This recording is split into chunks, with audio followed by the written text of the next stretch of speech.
Have you ever want to flip a house, but you don't know how to, or you don't know who's going to help you, or you don't know where to start? Well, today we're going to talk about how you're going to flip your first house. And what are the things that I will not do or do if I were to be in that position? Welcome to another episode of Before the Profit podcast. My name is Bernal. I've flipped more than 100 homes. I own 70 units, rental doors, and flipping and rentals. It's all I do all day long. That's all I do, and that's all I talk about. So I'm very excited about today's episode because we're going to go dig deep about what are the things that I will do if I'm flipping a house. And I thought this morning, and I thought for like an hour, because I want to give you the best advice. And I want to give you an advice that comes from experience, not from things that I feel or anything. This is experience talk. I started flipping houses about 3 to 4 years ago as a profession. Before, I will do 1 or 2 flips a year, but as a profession, I will do it. I started again like 3 years ago. And one of the things that I've learned is that your systems are as good as the way that you're finding deals. I'm not saying you have to create the systems before you find a deal. Just finding the deal is where 90% of your focus should be. But I'm going to teach you and I'm going to help you right now on the things that I wouldn't do if I'm going to start flipping the house for the first time. First thing that I will do or I will not do is to flip a house if there is an issue that none other houses comparables to yours have. And I'm going to explain this in details. But for example, I've flipped houses where it has a very steep driveway. The driveway is literally like Mount Everest and it's like super, super high. The house is super, super high. And when you are doing comparables, there's nothing to compare because other houses doesn't have any steep driveway. Well, if you're trying to flip a house in the middle of the winter and it has steep driveway and it snows, it's going to be really, really hard to sell a house. And a lot of flippers, what they tell you is, oh yeah, what you have to do is you have to discount, account for like 10 or 20% lower, lower your price for 10-20%. But I flip houses where I have to lower 30%. And and there's nothing wrong with a house. And that's what sucks in this business. Now people with 6.5% interest rate are thinking so much about buying a house and they want the perfect house. When I flipped houses in a 3.5% environment, it was super easy. I could sell anything. It doesn't matter if it's a steep driveway, if it has knob and tube electrical, if there's a lot of plumbing issues, people wouldn't care. And people would always skip inspection. But now, as a flipper, you have to be smart. I have a house right now that is a perfect house. 2-car garage, AC, open concept. He had 32 showings and we had to have one offer. An offer came in.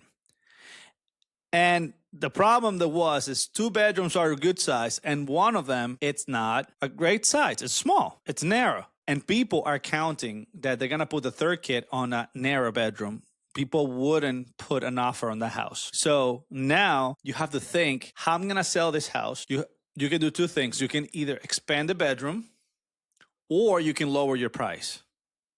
And expanding the bedroom, sometimes you can take like a closet and expand it, or take like if the bedroom is next to the living room, you can expand it or, and make the living room smaller or something like that, right? Expand it. But then sometimes you can't. In this case, I couldn't make the bedroom smaller. And I knew this was going to be a problem. What if you could retire in less than 10 years? Not someday, but actually 10 years. I wrote the exact roadmaps in my book, Born to Retire Young. And these are real estate strategies that I personally use to go from coming to this country with $500 to a 60-unit real estate portfolio. And every single penny goes to building schools in the Dominican Republic. Grab your copy today. Link is in the show notes. Now back to the episode. So make sure that you guys are accounting on stuff that you don't know, because you don't know what you don't know. The other thing is older houses. Sometimes I flipped houses from 1850. Again, the comparables are not from the 1850s.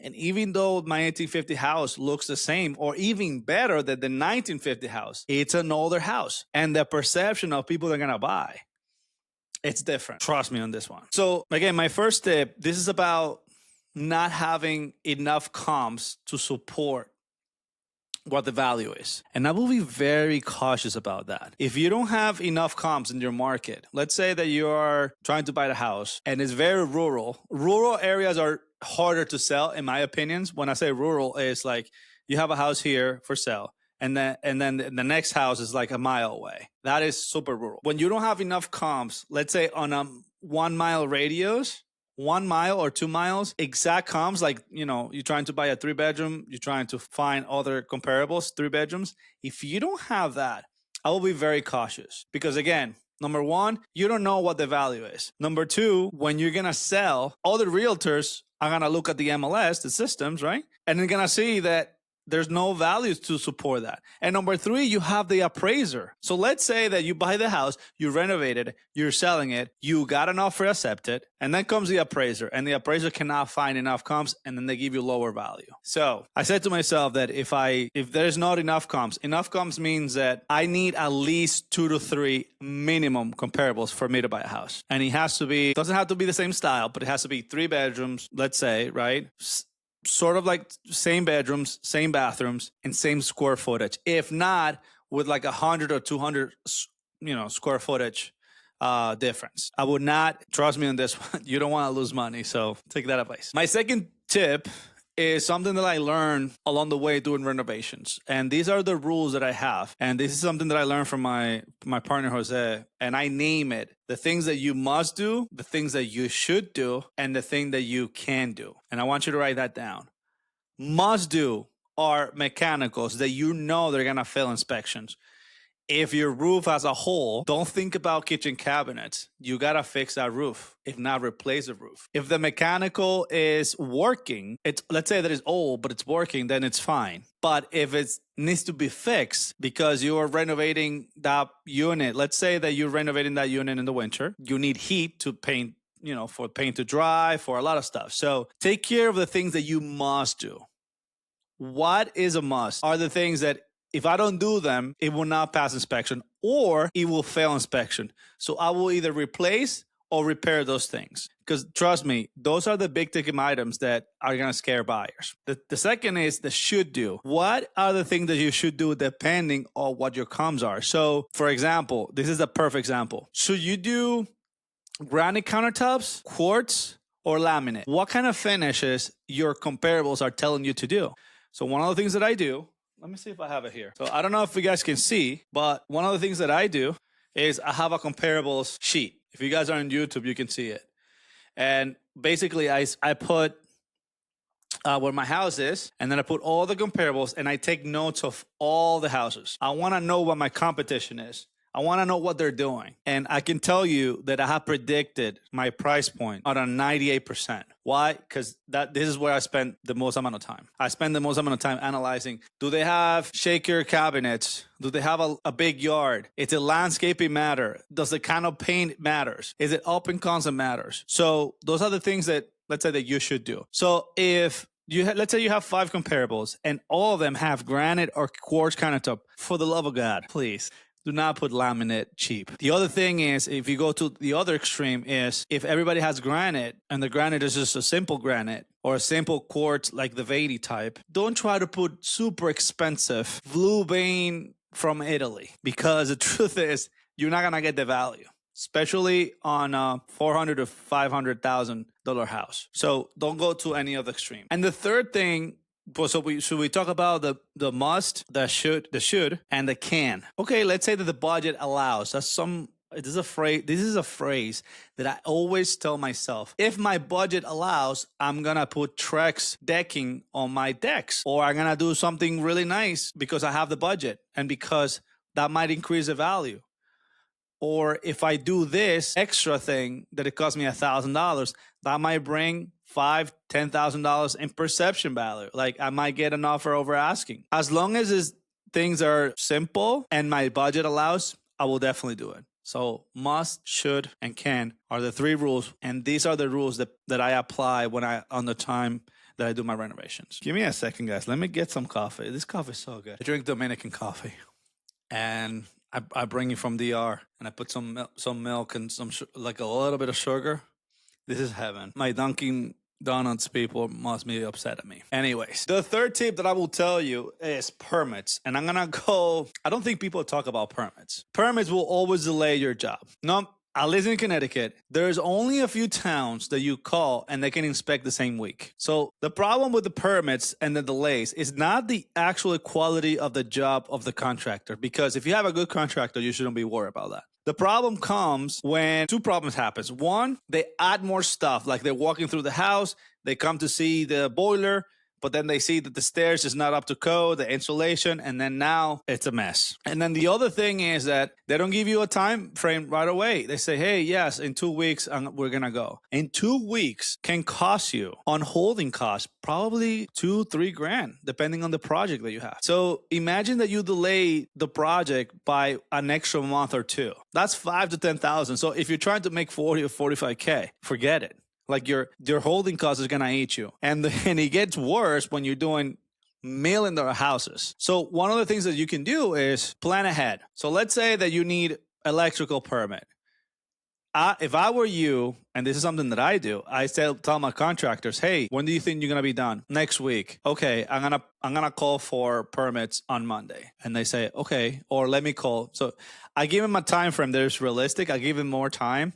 But they know that there's going to be an electrical permit inspector, like a building inspector is going to come. And that puts a little pressure on them. And a lot of people can say, hey, whatever, Andres, you're putting pressure. But like contractors are not thinking about your holding cost. They're not thinking about that. And then the other tip that I'm going to give you is that big projects, you should always ask for every single permit. Hey, real quick, I want to give you something for free. This is the same flipping calculator that I use to analyze every single deal in less than 60 seconds. No more guessing, no more spreadsheet headaches, just plug in the numbers and know instantly if the deal is worth it. The link is in the show notes. Now, back to the episode. I'm talking about from experience. I have done projects for like 4 or 5 units, or even 3 units, like 3 units apartment, where I have skipped like 1 or 2 permits. Not every flipper asks for all the permits. I'm going to be straight up with you right now. I've decided to not pull that permit because I know what the complications could be. But the complications on that could be actually worse. So let me explain. One time I pulled plumbing, electrical, and I don't think I pulled the permits for the cabinets, kitchen cabinets or something like that. So when the inspector find out, then he wanted me to open the walls and see if the fireproof was installed. So I have to cut the sheetrock of a 4-unit, which it gets complicated and pricey. It's not hard. It just takes time, and the contractor will make so much money. So we had to take all the sheetrock out, fire cocked it, fireproof it, just because I didn't ask the permits for the cabinets. And this is real. So on big projects, I will pull all the permits. Even if it's a little delay at the beginning, most of the inspectors, when they see these big projects, they don't come from one thing. So let's just say that you are working on electrical, plumbing, and building. And you're putting floors, you're putting cabinets, whatever. I will make sure that all the roughing inspection is done. And then I will call the inspector. And then most of the time, they inspect the whole thing. Like they inspect everything. It's not that they're going to come from like electrical one day and then the plumbing one other day. So make sure that you pull all the permits, especially for big jobs. I have had inspectors where they told me, yes, this handrail has to be ending like 1 inch after the last step. And because of that, they are not closing all the permits. Did I pull permits for that handrail? Nobody does. But apparently it's a thing. So make sure that you're pulling all the permits when you have big projects. When you have small projects, I will suggest for you to do the same and find out what it needs to be permitted. And let's say that you don't take permit for the handrail, at least make sure that handrail is up to code, because that's what they care about. It's not about the actual permit. It's that everything is up to code. All right, the fourth tip that I'm going to give you, and this is going to be controversial. I'm sure I'm going to get comments and about realtors. And if you're a realtor, please comment about what you think. My take is, if you're buying your first house, your dream house, you should definitely contact a realtor, because a realtor will guide you through the whole process. Now, if you're flipping houses, you should always have relationship and hire realtors. But most realtors that I know are not flippers. They might be a homeowner. They might help hundreds of homeowners, And that's why they are the best and qualifying people to help you, from signing a contract to, do inspections and all that. But to flip, most of realtors are optimistic on the after repair value. And because of that, I've been burned. Now, I'm not blaming them. I'm blaming myself because I trust them so much and I didn't do my due diligence. I didn't do my homework. And that's one of the things that I'm going to tell you right now. So if you're working with a realtor, tells you to send you the closest comparables. And obviously, that person is going to have the best judgment and give you all the comparables. And then you're going to compare if what they're telling you is actually true. And some realtors, every week happened to me where realtors send me a deal, send me some comps, but then because I know the area, they think that the area that is closer to that comp is the same, but they're way different neighborhoods. Or the way that they think sometimes is like, okay, let's say that you can sell this house for 400 and all the comparables are 380. They think because your house is renovated could be more than 400, and then they get optimistic, but they don't have that skin in the game. So that's why you got to take the less optimistic approach. So what do I mean by that? Let's say that all the comparables come at 400 and they tell you that this house is going to sell you for 450 because your house will be renovated. Check if the 400,000 that they told you are clean and outdated. When I say clean, is they are literally, the house is clean. They're just not super updated. If I were you, instead of saying, okay, my house is going to be worth 450, I will say my house is going to be worth 420 or 410. Anything above that is gravy. So then I'm going to put my offer like it's going to sell for 400 or 410 or 420. Never 450. Again, there's no guarantee. Nobody can guarantee how much his house is going to sell for. In fact, one of the trick of the best realtors in Connecticut is always listed under market value.